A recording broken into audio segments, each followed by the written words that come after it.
In tonight's shir, I hope we're going to cover two paragraphs in Sichas Aran that are of extreme importance. The first one seemingly on a Gashmias level, and the second one on Ruchnias.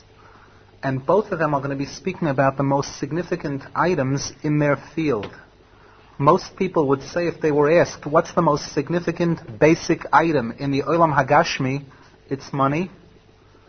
And if a person were asked, what's the most significant basic item in the Olam Haruchni, it's emunah, faith. And in the two paragraphs that we're going to cover in this shir, Mitzvah Hashem, we're going to cover some very important information related to both. First, we begin with the paragraph Reish Pei Aleph, 281. Rav Nosson Zal says, Hoyo Mazhir Ma'oid. Rabbeinu Zal warned his students and those that would accept his advice in the strictest of terms, Sheyishmoer ha'odam es mamoinoi b'shmira gedola u'ma'ula ma'oid, that a person should watch over their money very carefully, with the utmost of care and zehirus, to be very protective and very watchful and very careful. V'hoyo makbid ma'oid al zeh. And Rabbeinu Zal was very strict about this. The Torah speaks in many places about not being a kapton, about a person not getting upset about things and not taking things to too much of an extreme. It's brought that about this item in particular, Rabbeinu Zal was very makbid. V'hoyo misloitzeitz u'makbid al elu ho'anoshim hamisatzlim. Rabbeinu Zal would make fun of and speak very angry words at those people who were careless. The word misatzlim over here means people that were careless. Shekorim beloshin Yiddish shlemezalnik. People that acted like shlumps, the English word shlumps. And Rabbeinu Zal, in this case, where we know that it's considered so serious an item not to make fun of a Jew, not to insert a Jew, not to hurt a Jew, not to insult a Jew, not to hurt a Jew, here Rabbeinu Zal dove in for the kill. If he saw any of his Talmidim was careless with money, and as a result they lost money, he would be very strict in making them feel a bite for this. And Rav Nosson Zal explains, based on Rabbeinu Zal's words, because the amount of time that a person takes away from the study of Torah and from davening in order to earn money, in order to support his house, that time is very precious. Time is life. And again, the Torah says, Yesh koine oilamoi b'shoah achas, that a person who spends an hour learning Torah can receive an entire olam haba just for that hour. Or a person certainly who spends an hour in hisbodedus speaking to Hashem, tefillah, words from their heart, that person could certainly receive olam haba just on that 1 hour alone. So that if a person feels responsible enough to their family and to themselves to take 7 or 8 hours out of a day, take it away from Torah and away from tefillah, and use it for working for parnasa, for earning money, and then afterwards, when they get that money and they get hold of it, the person is careless and they don't watch over it carefully and they lose it, that's considered a very bad type of crime. Because Rabbeinu Zal said that the kimomoin kosher shel ish hayisraeli tzorech shmira kemoi ayin shebarosh. The kosher money of a Jew who goes out and works for a living and earns his own money and meisers it, and that money now is kodesh, that money is to be respected and to be treated as carefully as one watches over their eye. The eye is considered one of the most delicate, sensitive parts of the human body. That's how sensitive and careful a person should be about money that they've earned. And Rav Nosson Zal repeats, Ubechol eis shenizdamein she'echot me'anoshov nevad etzloi eze sach momoin baderech.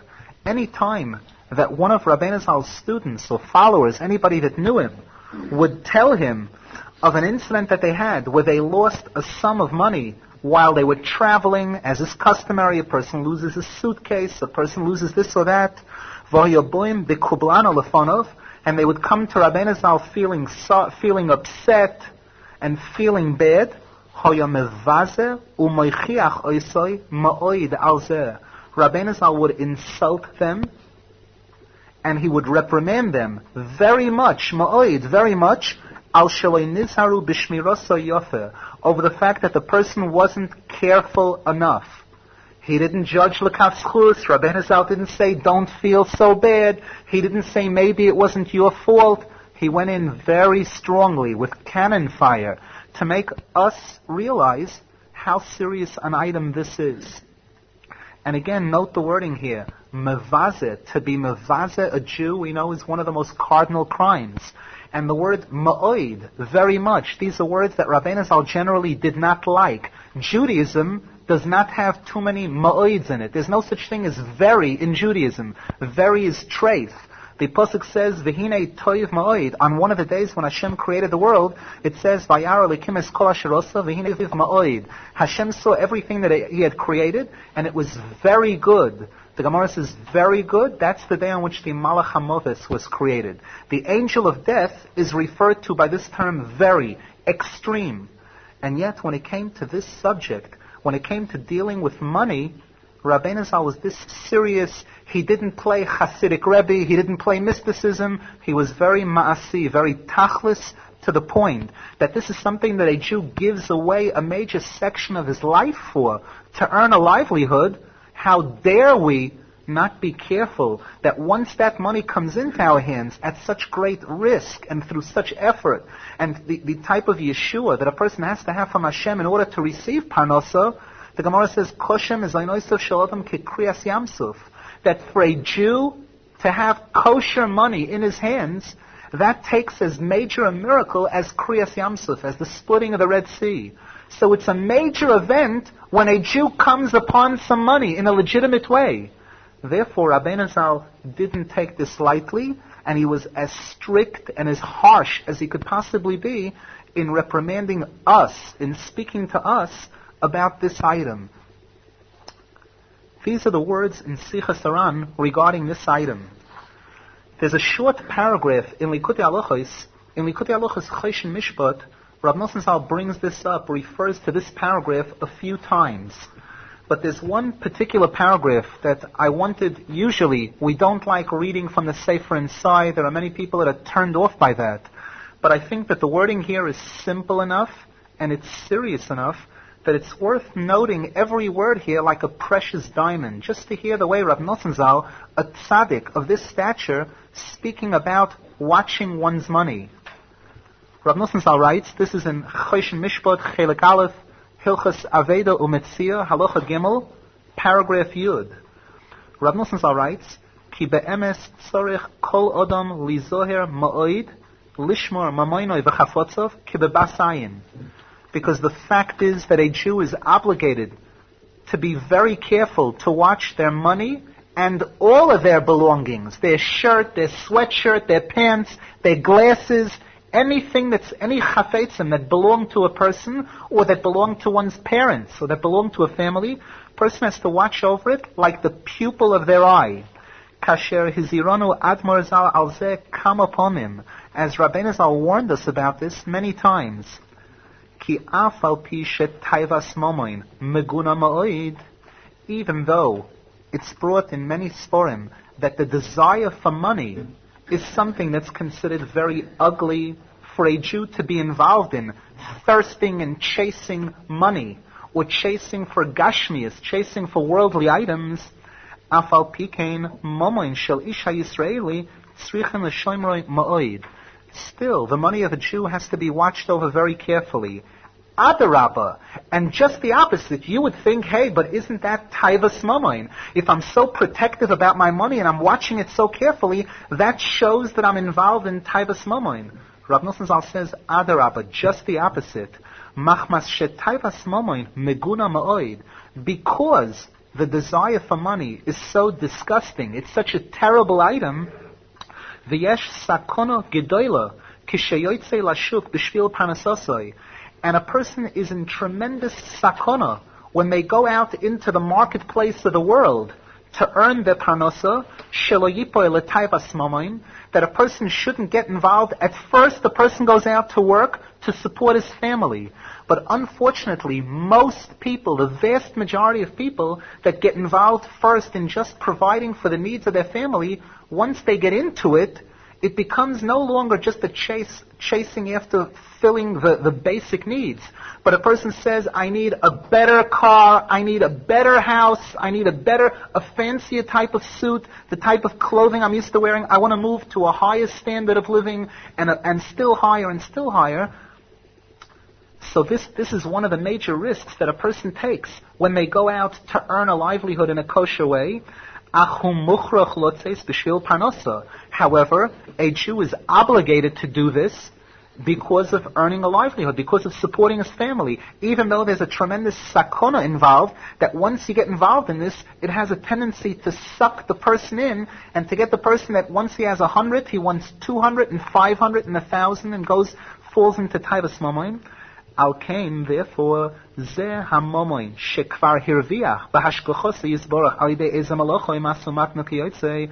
Therefore, the money that a Jew has already succeeded in earning through the hashgocha of Hashem, through whatever work or business that the person did, bevadai tzorech l'shomroi ma'oid. The person has to watch over it very carefully. Me'achar shesikein nafshoi begashmius v'ruchnius b'shvil zeh. Because the person actually put his life on the line, begashmius and beruchnius, in order to earn this money. Beruchnius, he took away time from learning, time from davening.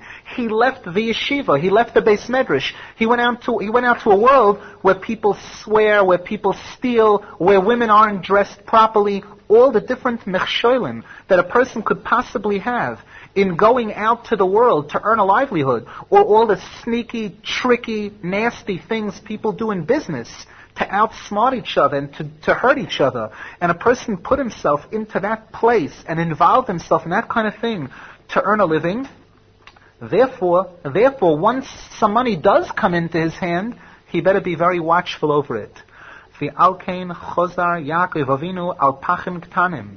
This is why the Torah in one place tells us a story about Yaakov Avinu, who was traveling, and he crossed over a certain river, and then he ended up crossing back to the other side of the river. The Gemara says because he had forgotten a couple of small little bottles there, pachim ktanim, things that cost a few cents.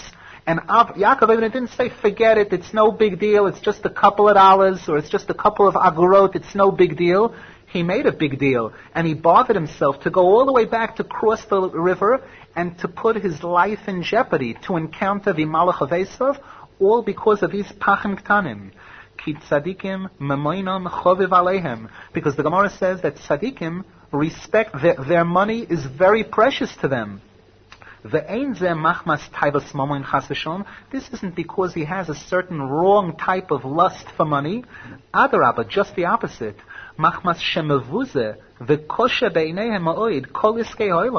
Because tzadikim hate being involved with things that take them away from Torah and away from tefillah, away from ruchnius, having to deal with these iskei olam, shetzrichem lasik b'shvil parnosa, the things they have to go through in order to earn a livelihood, because they end up losing out on learning Torah and other things. And yet they're forced to do it because they must provide their families with support. That's why this money or these things that the tzaddik acquires, that comes into his possession, they watch over it very carefully, that they shouldn't lose it. So that he shouldn't have to go out and do more bittul Torah, another 8 hours of bittul Torah, an extra 8 hours, to make up for the $100 that he lost because he was careless. And a Jew who plays with this, a Jew who is careless in watching over their money, watching over their possessions, He's being poigem in the hashgacha prati of Hashem, because we believe that any money that a person earned came into his hands through special hashgacha prati, through kriyas yamsuf.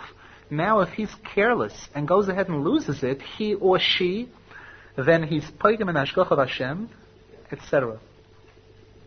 Rav Nosson adds on something about hashavas aveda, that a person who finds something that somebody else lost and returns it to them, that person adds to the hashgacha of Hashem, a certain gift. Here again we see in a very serious, practical way the advice of a rabbi to his students to understand what this is all about, how this is a responsibility that a Jew has to his family to earn a living, and how any money that comes to a person's hands, a person has to thank Hashem 1,000 times over, because the Torah says it is very difficult for a Jew to earn kosher money. And once a person gets hold of it, to watch how they spend it, each penny, each dollar, each mitzvah that it's used for, each good item that it's used for, to be jumping for joy, and certainly to avoid chas v'shalom squandering it or letting it go in a sinful type of way. It's interesting to note that in an earlier paragraph that we had a while back, Sif Kuf Tzadik Gimel, paragraph 193 in Sichos Aran, there Rabbi Arizal compared money to digestion. Rabbi Arizal said that there are a lot of similarities between achila, a person taking in food, and taking in money. For example, just as when a person eats, in order for the food to benefit their body, the food has to enter the body and stay there for a certain length of time. Sometimes, Rahman al-Islam, the body has a sickness where a person can't retain what they're eating. The food goes in and it comes right back out too quickly before the different organs of the body have a chance to benefit from the nutrients of that food, from the good things in that food. That's one of the examples where a person's achila is improper. At other times, there's a case of a person who's constipated, chas v'shalom, where a person can't get rid of, doesn't know when and how to get rid of the part of the food that needs to be gotten rid of. And Rabbi Arizal says, so too we have a similar concept when it comes to money. Rabbi Arizal says that when it comes to money also, a person has to have a koyach hama'akev. A person has to have reins on their pocket to be able to hold on to the money that they earn. Shelo yefazer mo'isav miyad. Not that the money comes in and goes out in a few seconds, but to be able to hold on to the money. And Rabbi Arizal says, unfortunately, we find that there are many people who desire money very much, and they spend days and nights to earn it, and yet the second they get it, they spend it right away. They can't spend it fast enough. And Rabbi Arizal says that's this problem, this comparative problem in digestion, where a person takes in the food and gets rid of it before the body has a chance to benefit from it. And Rabbi Arizal explained how tzaddikim like the Baal Shem Tov had a talent of knowing exactly how to take in money and how to distribute it perfectly well, so that even when the Baal Shem Tov had received money from Rishonim, he made sure that the money that he received for them was spent on comparable type of items, on the needs of his horses or his horsemen or other lowly items, whereas, in other words, each piece of money that came into him was dealt with in a particular way that was proper for that type of money, depending on the source that it came from. But here again, we see tremendous emphasis on realizing how important an item this is, how necessary it is, and how carefully a person has to be about holding on to it. We find another very interesting comment related to this in Chaim Aran, where Rabbi Arizal spoke about incidents that happened during his lifetime. We know that at one point in time, there were a series of fires in the city of Breslov, the city where Rabbi Arizal lived, and in the end, even Rabbi Arizal's own house was destroyed by fire, and this is one of the things that led up to his leaving the city of Breslov and moving to Uman. And in fact, Rabbi Arizal in a Torah and Likutei Moharan explains how quite often, when a great tzadik passes away, we find that one of the things that happens immediately afterwards is that there's an outbreak of fires. Rabbi Arizal explains because the tzadik represents mo'ere oir, a tzadik represents a pillar of light for the world, and when the light is taken away, it's replaced by eish, fire. Just like we invite the Shabbos into our home by the woman lighting candles on Friday night. That represents the Ma'orei Oyer. When the Shabbos leaves, the Oyer, the light and holiness of Shabbos leaves, that's when the fire begins. The Gemara says in Psachim that fire was invented on Motzei Shabbos. Adam HaRishon made the discovery of fire on Saturday night. This concept of rubbing two sticks together to make fire. And this is one of the reasons why we make the Boirei Moirei Oesh on Motzei Shabbos. So it's brought that at one of the times when one of these fires took place, and it broke out, one fire broke out on a Shabbos, and the second fire broke out on Yom Kippur. And Rabbeinu Zal instructed his Talmidim to be very mekil regarding the halachas of saving his money and saving his property. In terms of what they were allowed to carry out of the house, there are certain halachas in the Shulchan Aruch that describe what a person is allowed to do in the case of a fire on Shabbos, what they're allowed to save, what they're not allowed to save. So Rabbeinu Zal told his Talmidim to go very much lekula, to take the lighter view regarding this item. Rav Nosson Zal adds, naturally, we're talking about within the framework of halacha. We're talking about still what you're actually allowed to do. And Rabbeinu Zal, after Yom Kippur, spoke about this, and he told his Talmidim that there are many sforim of Shailas and Shuvos that discuss this halacha, and they go to an extreme to be makil in this item, to show how a Jew is definitely permitted many leniencies above what's presented basically in the Gemara in terms of what you're allowed to save. The poskim go to extremes to show how a person is allowed to do different kinds of tricks and other things to save a lot of his property. And Rabbeinu Zal stressed that it's wrong for a person to be machmir when it comes to this type of thing. And he said that he knows of people who, because of one chumrah, because they decided to be a little stricter in a certain mitzvah, they ended up being mevatel hours or days of Torah and Avodas Hashem because they decided to play a little bit chumrah in a particular item. And here again, Rabbeinu Zal said, how much effort does a person, how much time and sacrifice does a person put into earning their possessions, the apartment that they have and the furniture and all the different things that they have. And a person goes through tremendous bittul Torah and tefillah because of this. And then for one little chumrah, a person should allow himself to let the whole house burn down and to have all of his possessions destroyed.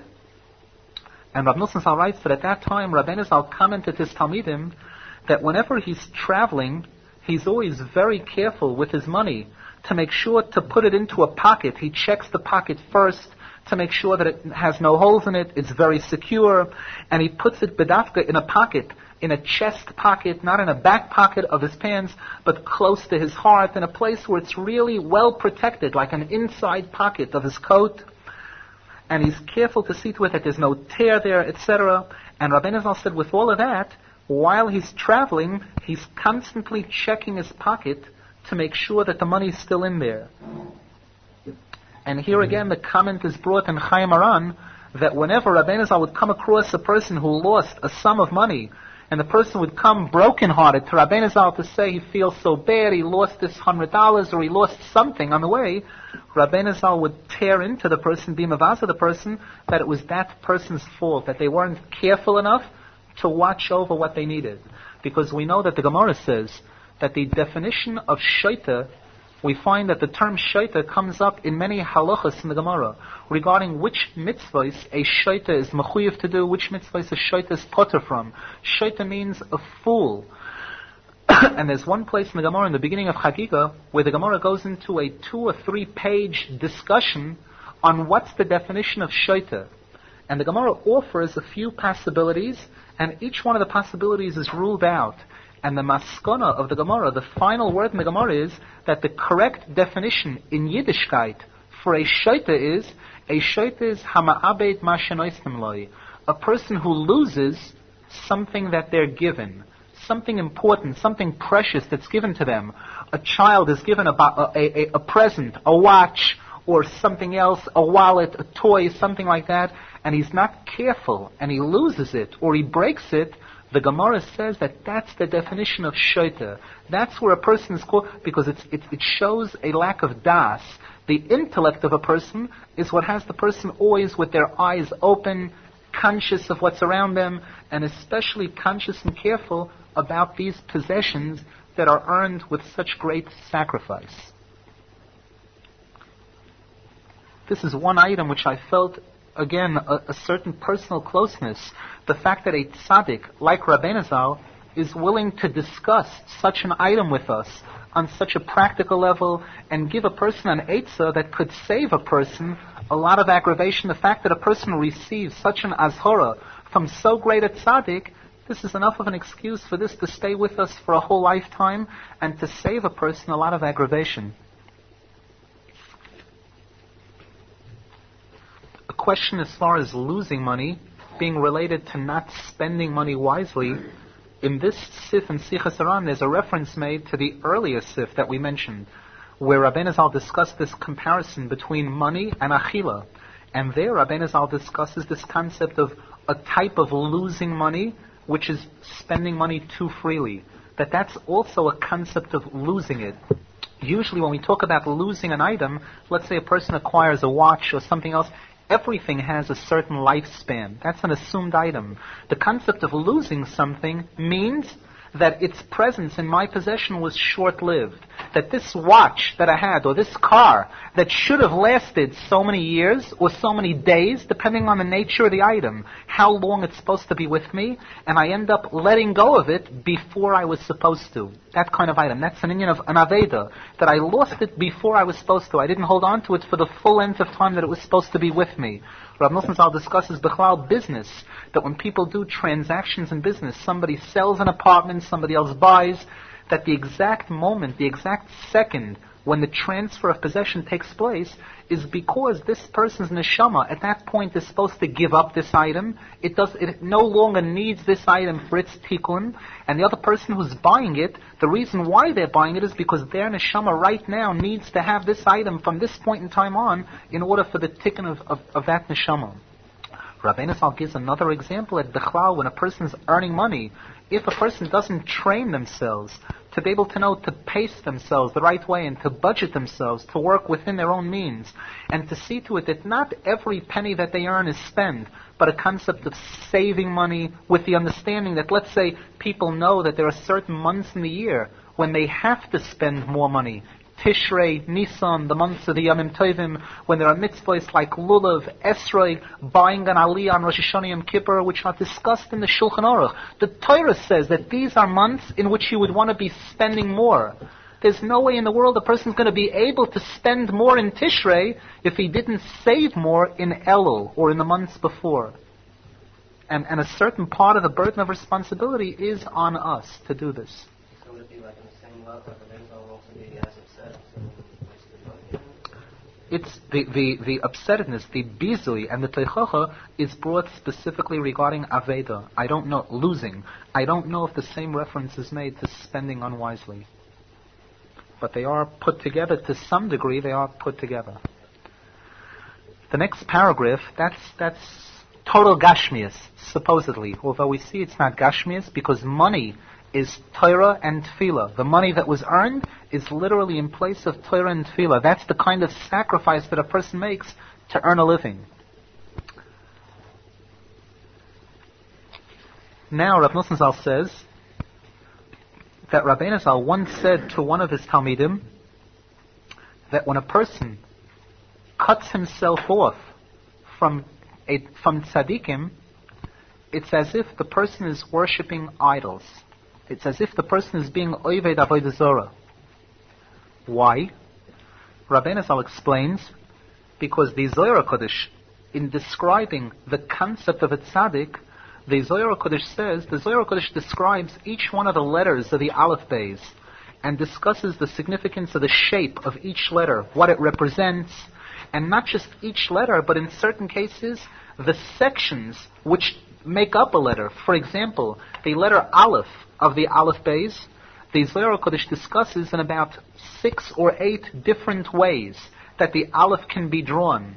One of the ways, the Zohar Kodesh says, is if we look at the form of an Aleph as it appears in the Sefer Torah, we picture it as a Yud on top, an upside down Yud on bottom, and a Vav connecting them.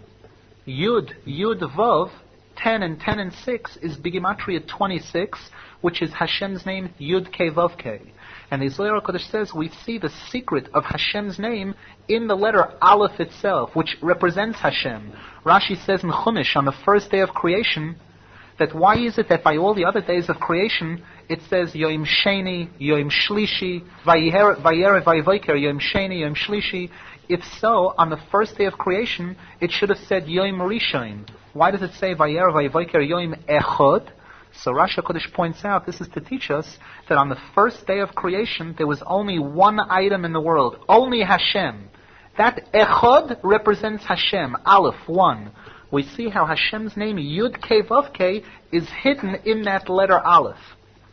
And the Zohar HaKadosh goes on to explain each and every single letter of the Aleph days in clear detail.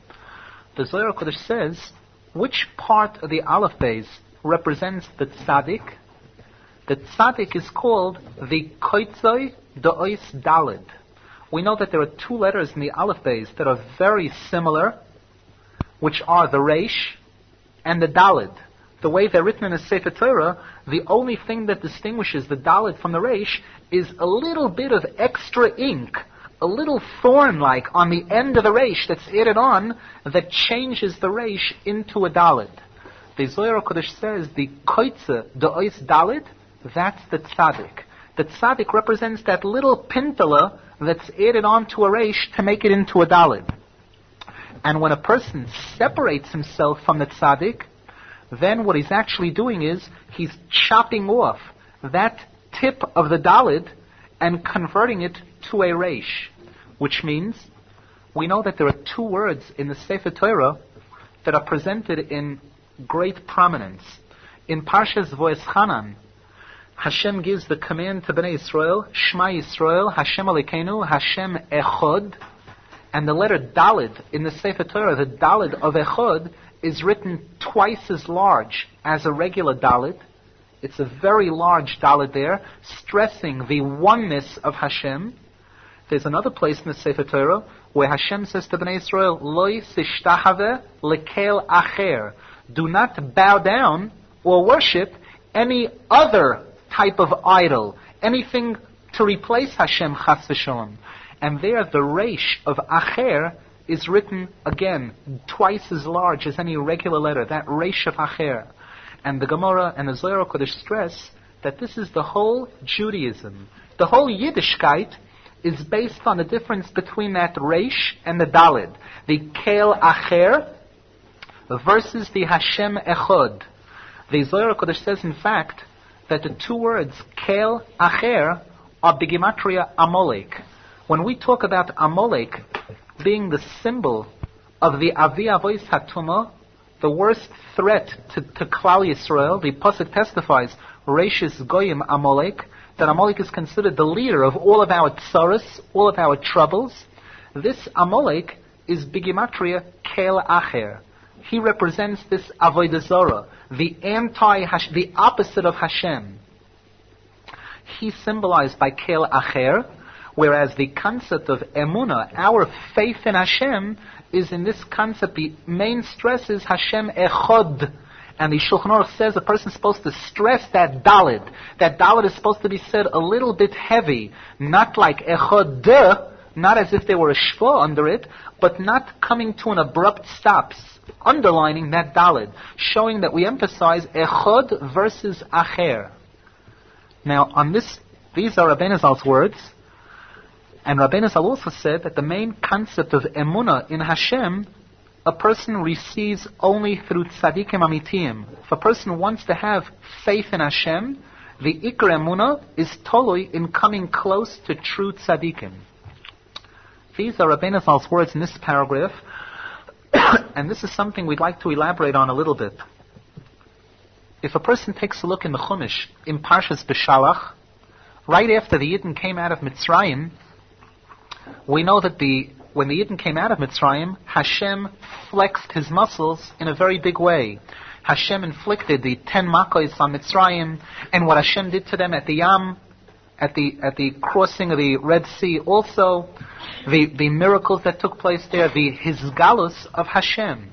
The fact that the miracles were done in such an open way, where the posek, the Gemara says, "Ruaso shivcho alayom mashalei Yecheskel ben Buzi," that the smallest Jew that was present at Kriyas Yamsuf saw Hashem more clearly than the greatest of the prophets. Yecheskel Anovi didn't see Hashem as clearly as this Shivcho Alayam saw him. This is how clearly the Emunah in Hashem, and as the Torah testifies, Vayaminu b'Hashem of Moshe Avdoi, that the Emunah in Hashem was heightened at that point to a crescendo, to the highest peak that it ever was. We find shortly afterwards, the Torah says that the Yidden left a place called Refidim, and then Vayovoi Amalek. Amalek came, Vayilochem b'Yisrael, and he did milchama against Bnei Yisrael. And the Torah says over there that what initiated this milchama on the part of Amalek? The Torah says over there that they tested Hashem, that the Yidden over there were looking to test Hashem, their faith. They left a place called Masa Umarivo, Al Nasoisem es Hashem. They were testing Hashem. They were starting to play with their faith a little bit, and immediately Amalek came to attack them. And the Torah says that Amalek's attack was very strong, and Hashem said to Moshe Rabbeinu, Ksoiv Zois Zikoron Basefer V'sim Bosni Yeshua, write this down forever, and tell Yeshua into his ears, that Milchamo Lashem Ba'amalek Midoyer Doyer, that the war against Amalek is going to continue from generation to generation. That's how this war is going to be. The Bnei Zohar explains that why does the Torah use B'dafka this wording, Milchamo Lashem Ba'amalek Midoyer Doyer? The war is between Hashem and Amalek. And that war is from generation to generation, because this word doer, Daled Reish, represents the whole concept of this milchama, that the war between Hashem and Amalek is this war of Hashem Echod versus Kel Acher, which is Bigimatri Amalek. The concept of Emunah, faith in Hashem, versus idol worship. Now, a person would say, idol worship, that's such a remote item, that has nothing to do with us. The Zohar Kodesh says, no thank you. The Zohar Kodesh says, anybody whose faith in Hashem is imperfect, a person believes in Hashem 99%, and they just have a little bit of suffix, just a tiny little bit of doubt, the Zohar Kodesh says that word suffix is Bigimatria Amalek. Samach Pei Kuf is Bigimatria Amalek. Amalek represents idol worship, and Amalek represents even a tiny percentage of idol worship. The tiniest deficiency in Emunah represents already a little bit of standing on the other side of the fence, standing on the side of the fence of idol worship. As the Baal Shem Tov interpreted the sentence in the Kriya Shema, V'sartem v'avadetem elokim acherim, that if the Jews will turn away from Hashem, V'sartem, the tiniest turn, 1 degree away from Hashem, is a turn in the direction of v'avadetem elokim acherim, idol worship. It's one or the other. Anything that's missing over here, if a person subtracts a little from here, automatically they're buying into that other place called Avodah Zarah. And this is the milchama midoyer doyer. Now the question is, where did this milchama first begin? Where does this originate from? We find that Hashem gave instructions to Adam and Chava that mikol eitz hagan ochel toichel, they were permitted to eat from all the trees in Gan Eden, except for one, except for the eitz hadas toivora, except for a certain tree that had good and bad mixed into it, that they weren't allowed to eat from. They ended up taking advice from the nochosh, from the snake, and as a result of that advice, they ate from the eitz hadas. And this resulted in death. And one of the curses that Hashem said to them at that time was, V'koitz v'dardar tatzmiach loch, that as a result of this pigam of going against Hashem, instead of believing taking Hashem's word for it, that if you eat from this tree, it's going to do harm for you, instead of doing that, you listen to the snake's advice. The result is going to be that now when you're going to try to plant apples or vegetables or fruit, anything like that, instead of it producing what you want it to produce, things are going to be sheloi keseder. Things are going to be upside down, where you're going to plant fruit, and instead what's going to grow from it is going to be thorns. Koitz means thorns. Dardar means like thistles. The Bnei Zohar says, based on the Zohar Kodesh, what is this koitz v'dardar? The dardar represents this pigam in emunah, and going into Avodah Zarah, going against the command of Hashem, means exchanging the dalid for the reish. That's this secret of dardar, this dalid exchange for the reish. The word koitz, which means a thorn, spelled kuf vov tzadik, 196, koitz is the difference between dalid and reish. Dalid is 4, reish is 200. The difference is 196. This word koitz, a thorn. This is why the tzadik is represented by the koitz. He's this koitz of the dalid, because he's the one who takes a Jew from reish, a Jew who's lacking faith in Hashem, and he elevates him to the true perfection of emunah in Hashem, to this Hashem echod. He takes him from reish to dalid. This is why Rabbi Arizal brings in a different chapter in Likutei Moharan that we know that the worst level that a Jew could fall into in not believing in Hashem is called shmad. Shmad means when a person gives up their faith in Hashem, their faith in the Torah completely. The highest level of kedusha in religion, in terms of closeness to Hashem, is called ratzain. Ratzain means I want only what Hashem wants. We know that a Jew can't do for Hashem. The Gemara says, you're going to do for Hashem, you put up a mezuzah on your door, Hashem laughs. You put up a mezuzah, I gave you a house, you gave me a mezuzah, you want to compare notes? You put on tzitzis, I gave you a whole set of clothing. You did a bris milah, I gave you a whole body. So in terms of us doing for Hashem, a Jew doesn't really do for Hashem. What we can give is our desire, our ratzain. That's what Hashem loves the most. And that's why the holiest time of the week, which is Shabbos at Mincha, is called Eitz Ratzain. We say, V'ani Sfilosi L'cha Hashem Eitz Ratzain. Ratzain represents the epitome of Kedusha. Rabbi Arizal says that the difference between Shmad and Ratzain, Shmad represents atheism. Shmad is Shin Mem Dalid, 344.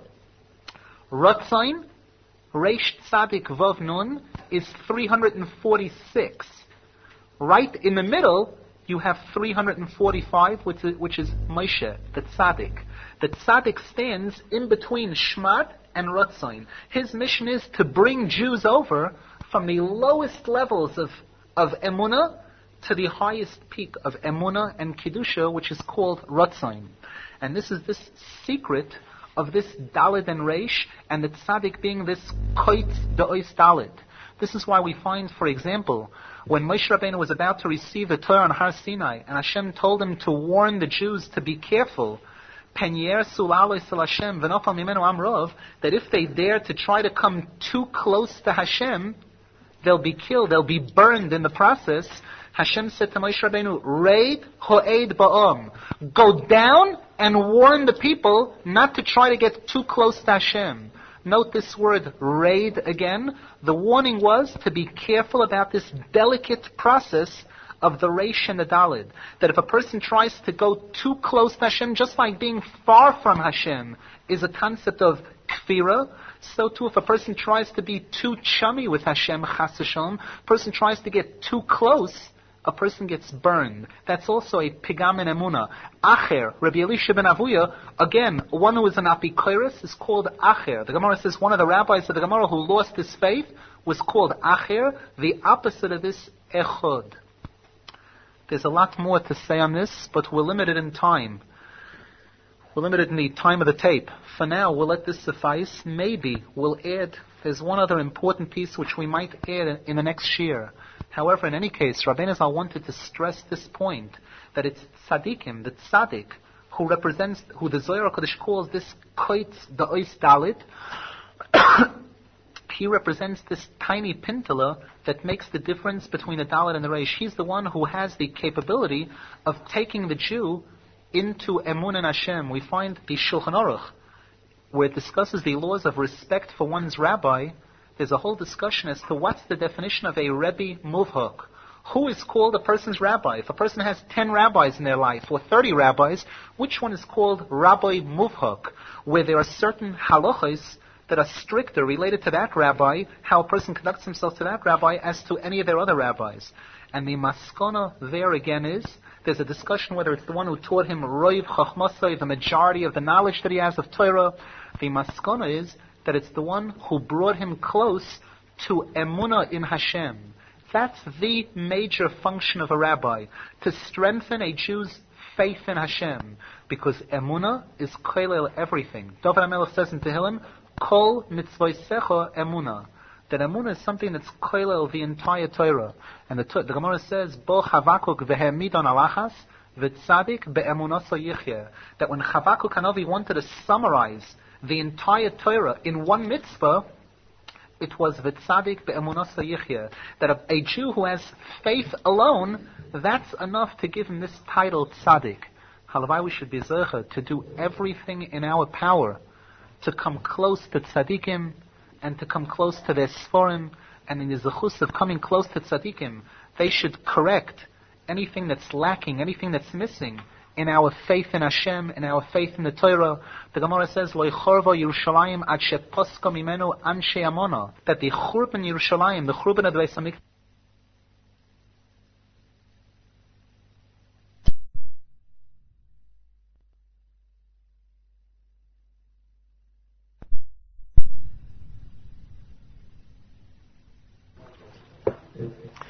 we're continuing the shir in Sichas Aharon.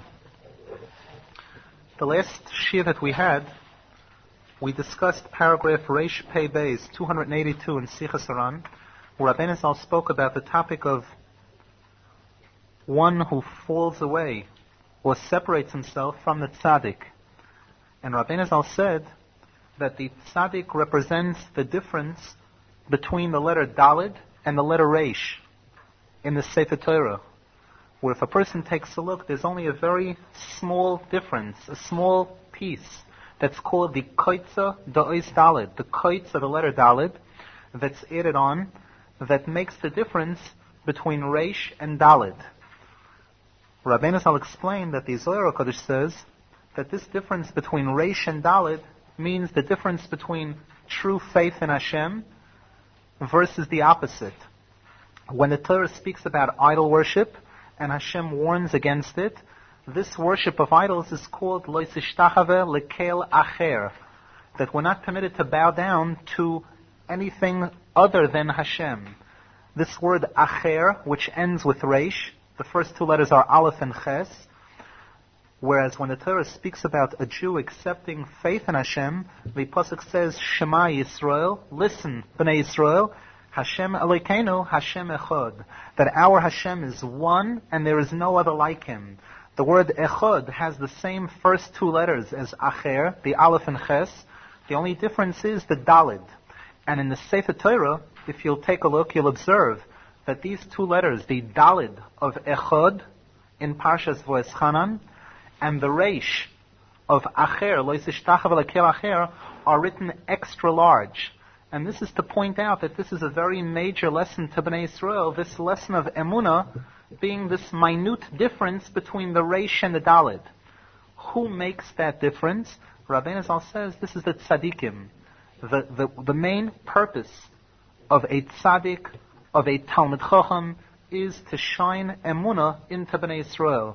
We said that in teaching Torah, in being a teacher of Torah, the whole tachlis of the Torah, the pasuk says, Kol mitzvosecha emunah, that all the mitzvahs are based on, and the purpose of them is to infuse a person with emunah, with true faith in Hashem. And we had mentioned in the previous shir that there was one other item that we wanted to add to this.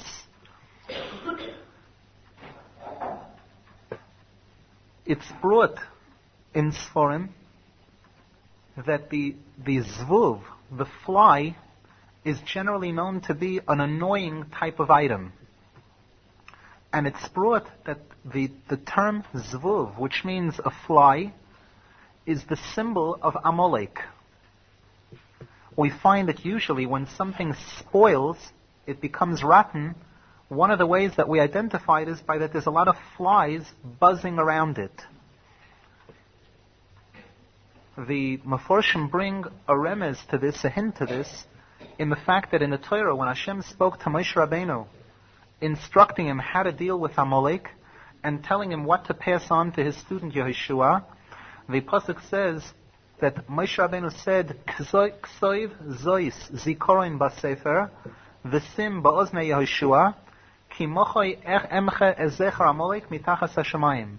Hashem said to Moshe Rabbeinu, write this down, and give this over verbally to Yehoshua, that I'm going to annihilate Amalek. The Meforshim point out that the first letters of these four words, Zikoron Basefer, V'sim Bi'oznei, the first letters of those four words make up the word Zvuv, which means a fly, and it's brought that Amalek represents, this is represented by the symbol of the Zvuv, the fly. There's another place where this is noted. There's a place in the Navi. We know that one of the worst idol worshippers of all time was Yaakov. He was one of the kings of the Jews who was noted for this item. And the Torah says that at one point, Kaviochel, Hashem called a meeting in Shemayim, in heaven, and the meeting was to discuss who's going to finish Yaakov off, who's going to take care of Yaakov, to pay him back for his idol worship. And there the Torah says that Kaviochel Hashem, with his humbleness, discussed this with the Malachim. And the Navi says that there were different opinions among the Malachim as to how to deal with it. Ze bekoi, v'ze bekoi. These Malachim said this way, and these Malachim said the other way. And then it says finally one Ruach spoke up and said, I know how to deal with Yaakov. I'll work it out. I have a plan as to how to have him killed. So the Meforshim point out, a remez there again, Ze bekoi, v'ze bekoi. The first letters of those four words again make up this word Zvuv, referring to Yaakov, who was noted for his idol worship, Kfira, which is the symbol of Amalek, anti-Hashem. We mentioned, I believe, in the previous shir, that the words Kel Acher are Bigematria Amalek, exactly, showing that Amalek represents atheism, anti-faith. Now, related to this Zvuv, the Meforshim point out there's a very interesting item mentioned in the Gemara, which seems not to have any deep significance, and yet, based on what we've learned now, we could understand something very important from this statement in the Gemara. The Gemara says that one of the well-known Sofrim, scribes, during the time of the Gemara, was the Tana Rabbi Meir. The Gemara points out in Eruvin that at one time, Rabbi Meir said there was a discussion about putting a certain ingredient into the ink that's used for a Sefer Torah. The name of this ingredient, it's called kankantum. And there's a discussion as to whether a sofer is permitted to use it or not. The reason why a sofer would want to use this item is because it makes the ink last much longer. When a sofer writes with ink that has this kankantum mixed into it, the letters stick to the parchment stronger, and they're able to last much longer. If so, it would seem like a great idea. The Gemara says there's also a svara not to use it, because we learn out. There's a posek in the Chumash that says, v'kosav u'mocha.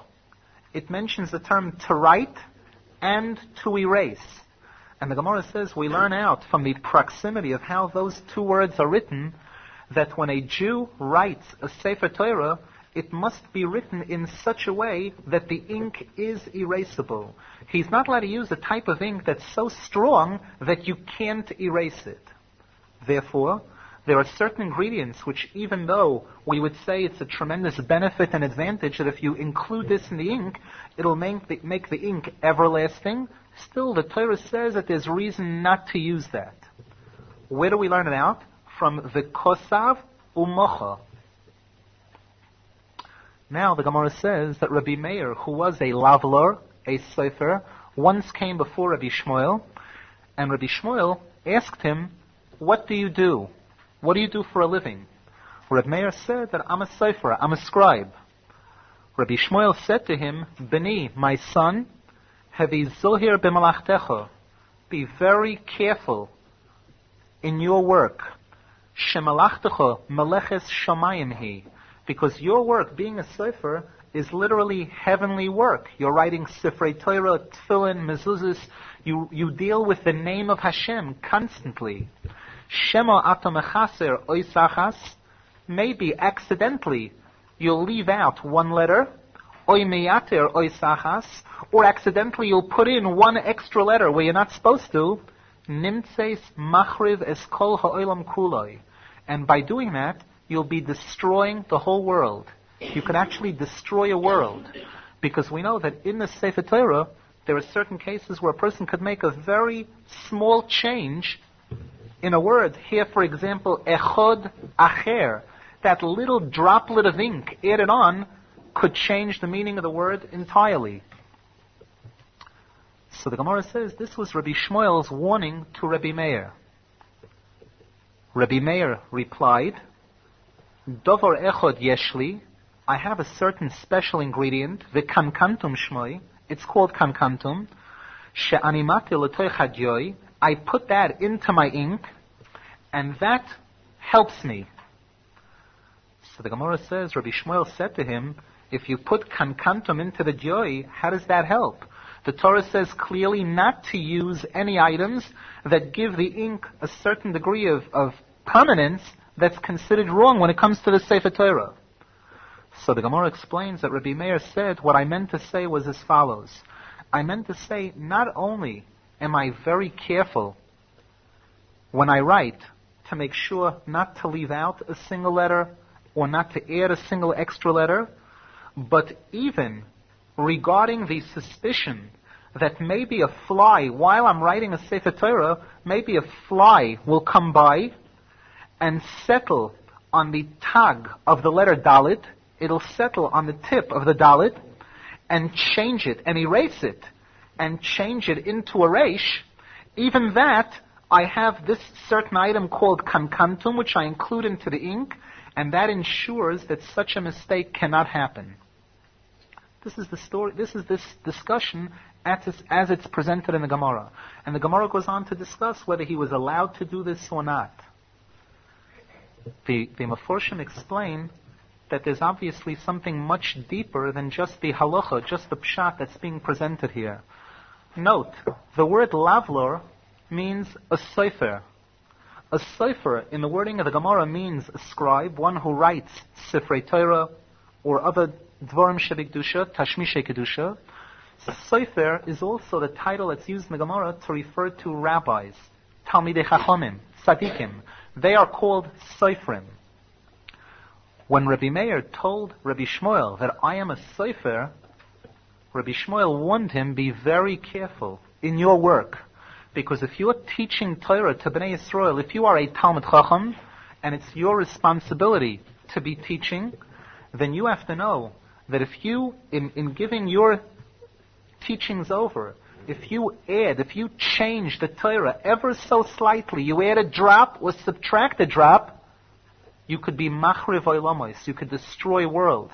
We just saw in Parshas Bereshis, the Torah talks about Chava adding to the tzivui of Hashem. Hashem said, don't eat from the Eitz Hadas. She just added a very tiny addition when she was telling it over to the Nochosh, to the snake, by saying that Hashem said not to touch this tree, and that resulted in eating from the Eitz Hadas and introducing all kinds of horrible things to the world.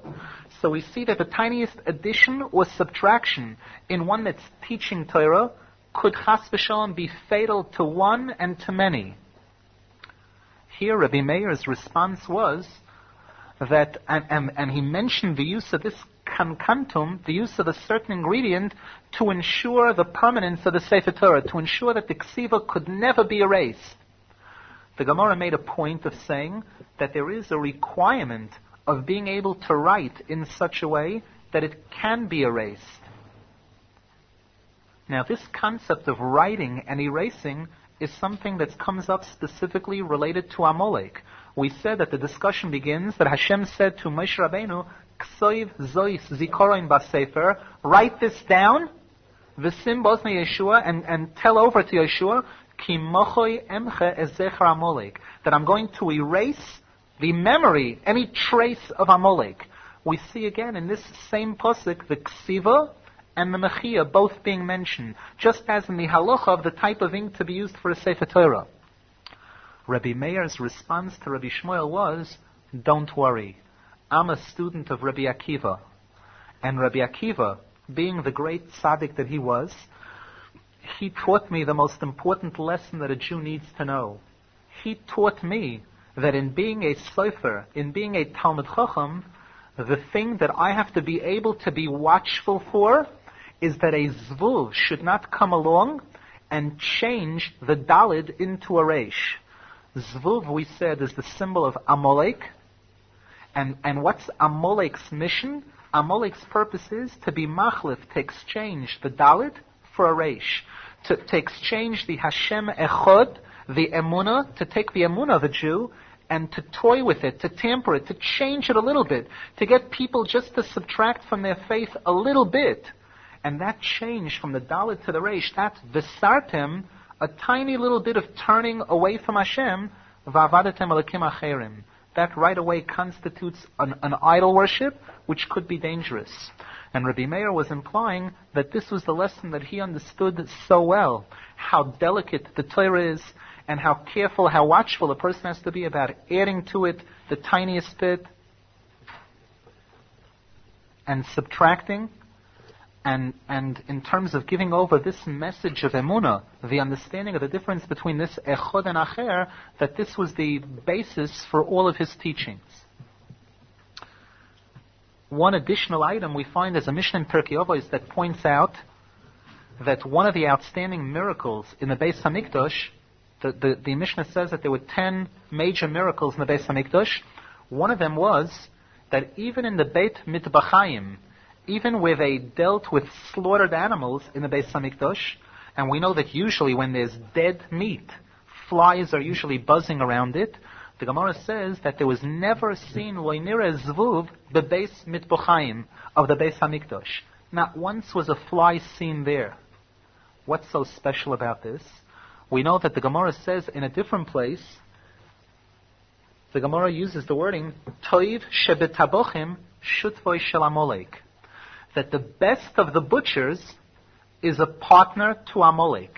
He's considered a shutuf to Amalek. The Gemara says that a butcher by trade, naturally again, this doesn't mean 100%, because if there were no butchers, no kosher butchers, we wouldn't have meat for Shabbos and other things. But the Gemara says that this trade specifically, a butcher who deals with meat, with live meat, with dead meat, with animals, and develops a certain callousness towards flesh, unfortunately, a lot of times this will show itself, this will spill over to a certain callousness for human life also. Rahman al-Islam. So here the Gemara says, Toiv shabet habochim shutvoy shel Amalek. He's considered a partner to Amalek in showing how low a place this has. The reference to the taboch being associated with Amalek, and the point being made that in the mitbachayim of the Beis Hamikdash there was no zvuv seen there, showing that there, the meat that was slaughtered for the korbanos was complete kedusha. There was no trace of Amalek, there was no trace of tumah to be found there.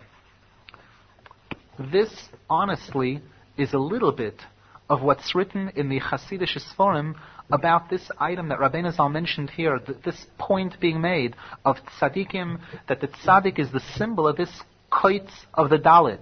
We mentioned before that if you take the letter Dalid, we mentioned the previous year, the letter Dalid and the letter Reish, the letter Dalid in Hebrew has a numerical value of 4, Reish has a numerical value of 200. The difference between 4 and 200 is 196, which is the word koitz in Hebrew, which means that little piece, a little thorn that sticks out, that extends from the Reish, making it into a Dalit. However, we should be zecha to emunah b'shleimus. The next paragraph, Rabbi Arizal says, paragraph Reish Pei Gimel, This is actually Rav Nosson speaking. And he says, I heard someone say over in the name of Rabbi Arizal regarding young, newly married people, specifically, that Rabbi Arizal had commented that quite often, when it comes to these people davening, quite often their tefillah is mevulval. They find that they don't concentrate well in tefillah, and they don't apply themselves well. And one of the main reasons is because they feel regret and remorse over the fact that they didn't conduct themselves properly regarding their wives, in terms of their behavior with their wives, that it should be done with complete purity, following all the requirements of the Torah. As a result of that, when it comes the following morning, when it comes to Shachris especially, and Bechlal throughout the Tefillah, the person feels sorry about the fact that they didn't conduct themselves b'kedusha, and this brings about a bilbul in the Tefillah where it ends up destroying pretty much the person's Tefillah. And Rabbi Arizal warned about this several times, stressing that people should be careful not to allow this to happen to them, not to let themselves fall. Umaydahava hava. The Gemara says that before a person is about to do a sin, we give him all the encouragement in the world and all the strength in the world, and we'll talk about it for hours. Once a sin has been done, a person has to be very careful to watch out whether they're thinking about it. Is there Yetzer Tov that's encouraging them to think about it, to think about how sorry they feel about it and the remorse and regret? Or is it the Yetzer Hara that's going to try to use that one Avera that the person committed as an excuse to do hundreds more, to get the person depressed and upset, and as a result of that the person feels, well, once I did this thing wrong, then how could I stand before Hashem and daven? My tefillah is like an insult to Hashem. So the person will forfeit their davening and other things. Whereas Rabbi Arizal stressed that b'shas hatefillah, a person has to see to it to forget everything, to blank out their mind completely from the past, especially any past sins that a person did. Otherwise, the person will feel too weak and too ashamed to be able to speak to the king, to be able to speak to Hashem, and to be miskaver, to daven with simcha the way a Jew is supposed to be davening. Rabbi Arizal commented that this is also hinted to in a Gemara in Brachos. The Gemara says that Abba Binyamin, who was one of the rabbis of the Gemara, said that there were two things that he yearned for very much. One of the two was al tfilosi shetehei samuch lemitosi, that my tefillah should be close to my bed. And the Gemara gives different interpretations as to what this is referring to. Different certain halachas that we learn from this statement that he made. Rabbi Arizal says that the bed is the symbol of the kesher between husband and wife. And here also, this was the tefillah of Abba Shol, that he was asking that even after mitosi, my tefillah should be samuch. I should be able to be mispalel immediately after that, without feeling any bilbul at all, any confusion, or without feeling ashamed and embarrassed, and as a result of that, having my tefillah weakened. This was Rabbi Arizal's statement related to this item. One important item that we mentioned before, but because it's very much related to this, and because of the extreme importance of this, is something that Rav Nosson says on Likutei Halachos related to this.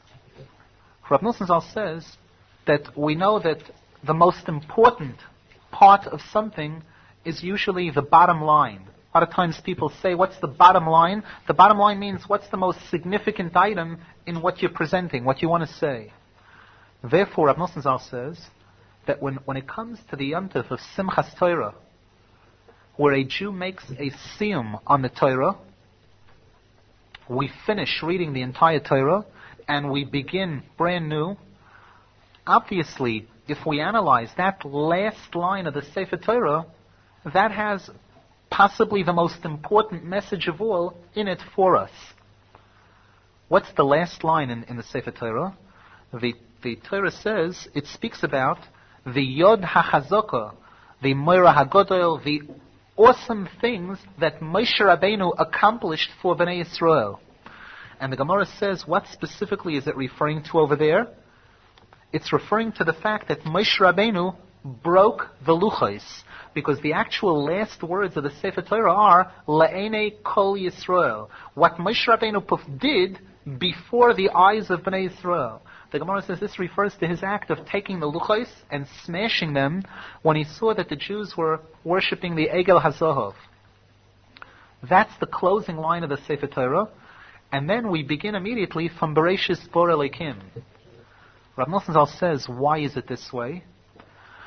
The Gemara tells us that when Moshe Rabbeinu broke the luchos, what happened was the luchos had two parts. There was the actual stone on which these letters were inscribed, and there were the letters of the Torah. The Gemara says that when the luchos were broken, the stone fell to the ground, whereas the letters flew up to Shamayim. Oisios perchos ba'avir. The Gemara says that as a result of this breaking of the luchos that Moshe Rabbeinu did, that's what introduced shikha into the world, the power of forgetfulness. Just as when a person learns something, the Torah says, Kosvam al luach libecha, that the divrei Torah that a person learns, they're supposed to inscribe it, scratch it out on the tablets of your heart, the luchos of the leiv. And when a person forgets, it means obviously that whatever was engraved on the luchos of the leiv left. So too, when Moshe Rabbeinu took these luchos of stone and broke them, this is what the Gemara says introduced shikha into the world. Most people, Rabbi Arizal said, say that shikha is a terrible item. The fact that people learn and they forget, or the fact that people experience things in life and they forget them, people feel terrible about it. People say, I wish I could remember everything. Rabbi Arizal said, when in fact, shikha is a very big bracha, because of the fact that there are many things in a person's life which, if were it not for the fact that they're able to forget, a person would not be able to go on and start again. For example, this case of Bnei Yisrael worshipping the Egel HaZohov, they committed the worst crime of going against Hashem in such an insulting way. Were it not for the fact that they were able to forget that, there would be no chance in the world of them ever making an attempt to come back to Hashem. How do you look Hashem in the eye and say, bring me close to you, or give us rain, if we were to remember perfectly clearly that we stabbed Hashem, chas v'shalom, that we insulted Hashem in such an incredible way? Elamai, Hashem gave us this gift, Rav Nosson Zal says, that at times, certain tragedies or certain terrible things that happen in a person's life, that a person must know that there's a mitzvah to forget. There's a mitzvah to put it aside completely, to bury it, in order that a person will be able to continue to start fresh. And this is the important lesson, in that these are the words at the end of the Torah. Right before we start from Bereshis Bor Elokim es Hashamayim v'Haaretz, before a Jew is ready to begin a new cycle of the Torah, which is actually the beginning of a new year, because from Rosh Hashanah till Simchas Torah is all holiday season. We're closing the previous year, and we're starting the new year. We begin reading from Parshas Bereshis, the Shabbos after Simchas Torah.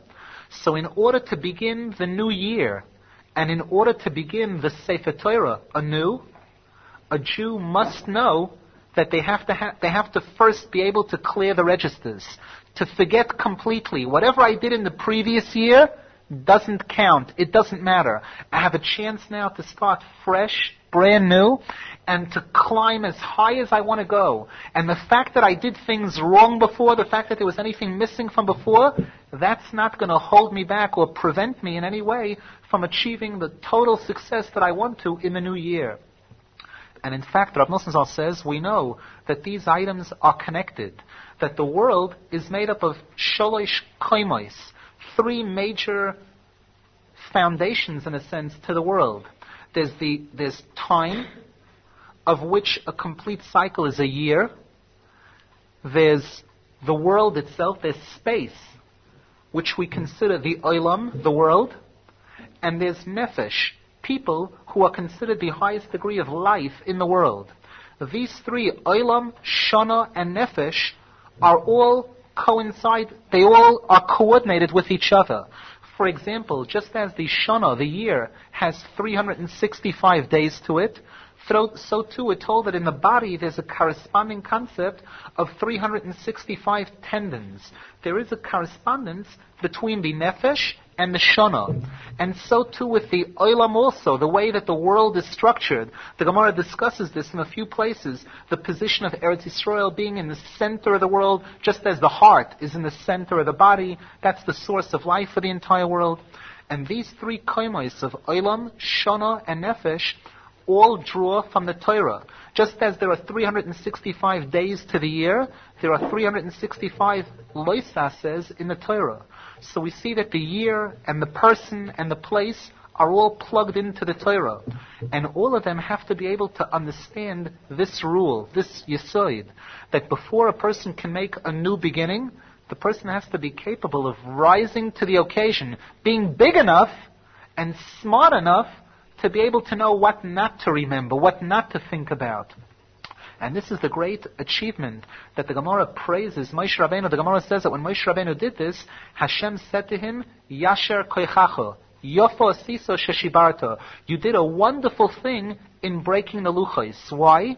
Because were it not for that, the Jews could never begin anew. If they had their previous sins staring them in the face, their previous failures, they could never start fresh. The only way a person can make a new aschala is by clearing the registers. And this is the point that Rabbi Arizal made here in this paragraph in terms of a person starting the day new, shachris. A person wants to start even though the day actually begins, according to the Torah, from nighttime, from Ma'ariv.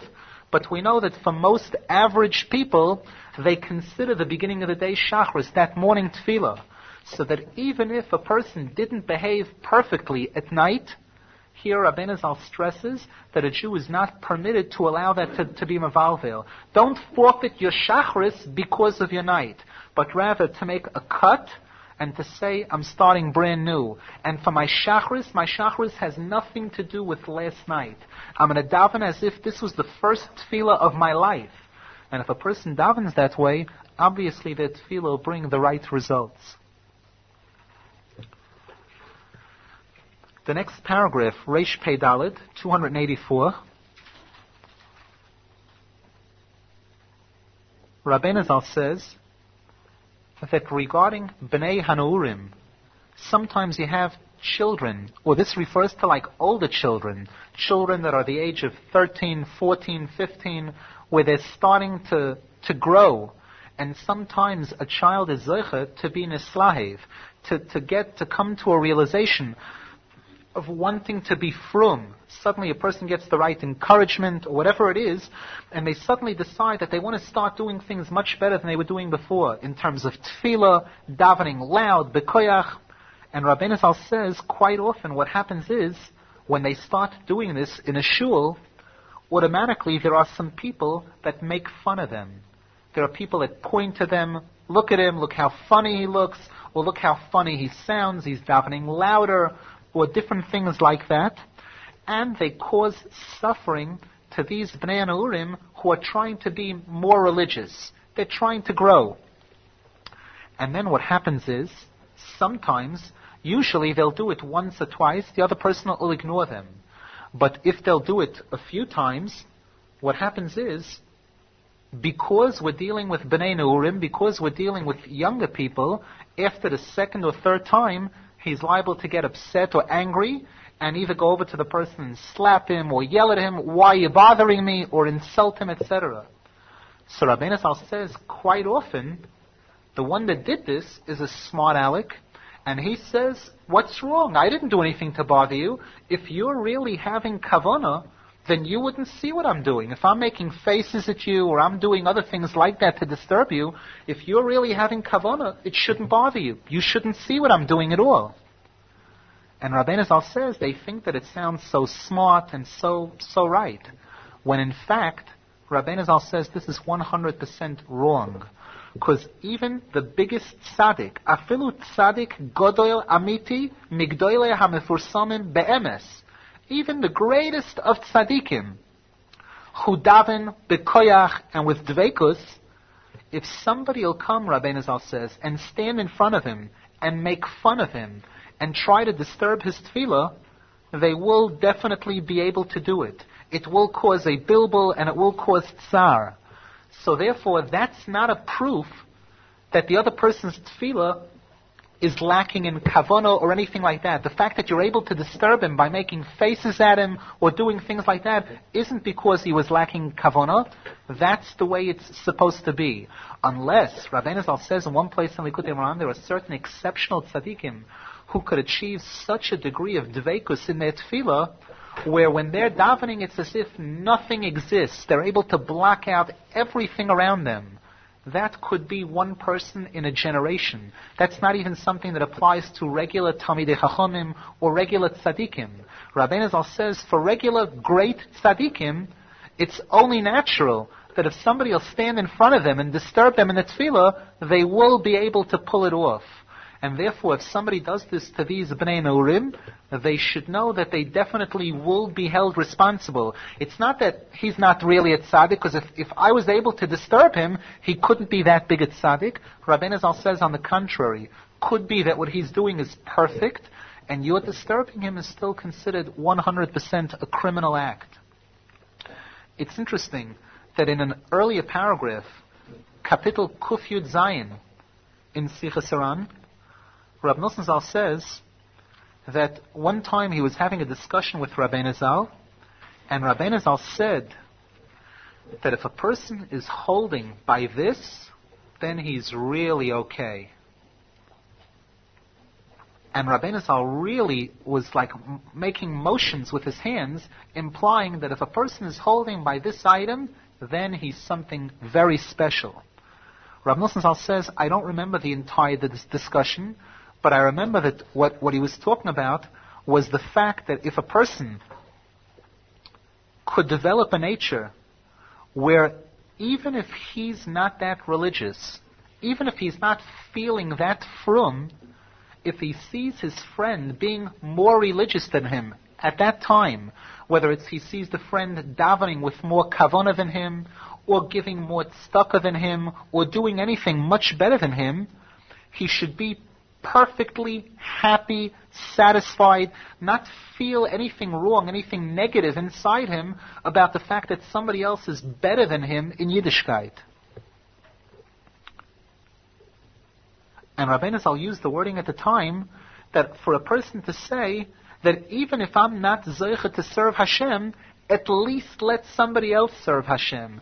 Meaning that my respect for Hashem as a king is such that I understand, at least I know that if somebody is not serving Hashem, it's a bad item.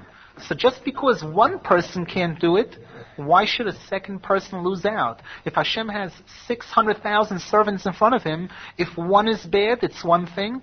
If 1,000 of them are bad, it's that much more insulting to Hashem. And certainly that's not something I want.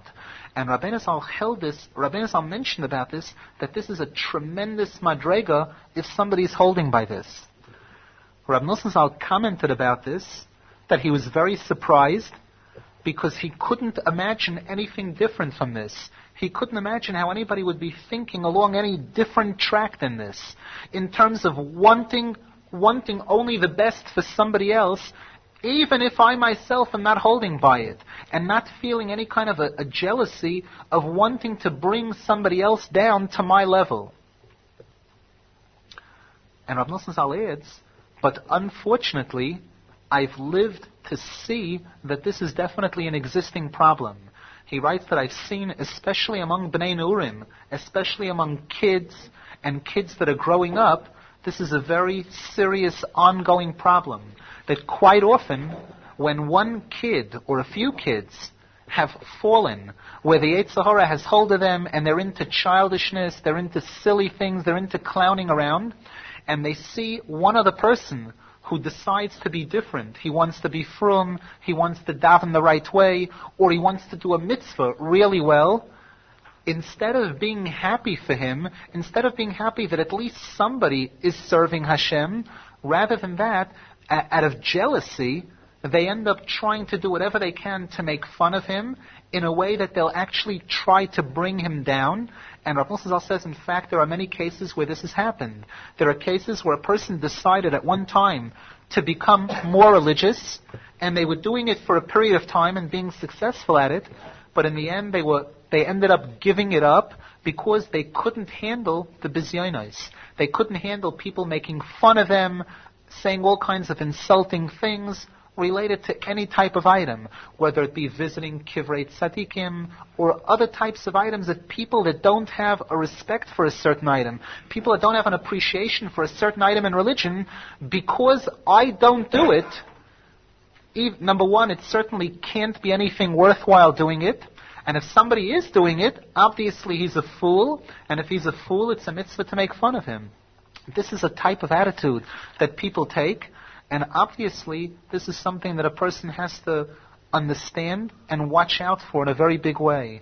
Rabbi Arizal says that a person should know that in terms of madregos, what a person should be aspiring for is to reach a certain level when not only am I happy when I succeed at serving Hashem, but there's a whole separate simcha entirely in seeing another Jew pleasing Hashem. And when a person reaches that madrega, that's a point where a person will find that nothing that somebody else does can harm them, can bring them down. On the contrary, their jealousy, when they'll see somebody else being more religious than them, if there will be any jealousy, the jealousy will only give them a chance to climb, to rise to that person's madrega, rather than wanting that person to fall down to where I am. However, we should be zecher to learn from the types of midos that are expressed here, what Hashem is looking for in a person, and to try to emulate the derech that Rabbi Arizal sets forth here. And in that zechus, we should be zecher to see the coming of Mashiach, the binyan beis hamikdash, meher yameinu, amen v'yamein.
In tonight's shir, I hope we're going to cover two paragraphs in Sichas Aran that are of extreme importance.